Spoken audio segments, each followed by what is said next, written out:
හැමෝටම සුබ දවසක් කියලා ප්‍රාර්ථනා කරනවා. අද අපි කතා කරන්න යන්නේ කොහොමද Adobe Premiere Pro වලින් අපේ වීඩියෝ එකේ තියෙන ටෙක්ස්ට් එක glass ටෙක්ස්ට් එකක් බවට පත් කරන්න කියලා. glass transparency ටෙක්ස්ට් එකක් බවට පත් කරගන්නේ කොහොමද කියලා. අපි බලමු කොහොමද කරන්න කියලා. මුලින්ම Adobe Premiere Pro open කරගන්න. ඊට පස්සේ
අපේ ලෝගෝ එකකට හෝ ටෙක්ස්ට් එකකට මේ glass effect එක අපිට මේ විදිහට යොදා ගන්න පුළුවන්. අපේ වීඩියෝ එකේ ලස්සන වැඩි කරගන්න පුළුවන් මේක යොදාගෙන ටයිම්ලයින් එකේ එන්ට මේක රෙන්ඩර් වෙනවා.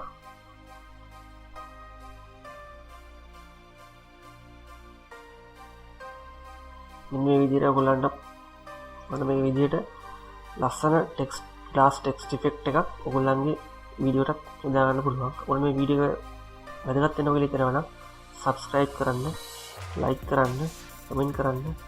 ඔයාලා මොකක්ද දැනගන්න තියෙනවා නම් comment section එකේ comment කරන්න.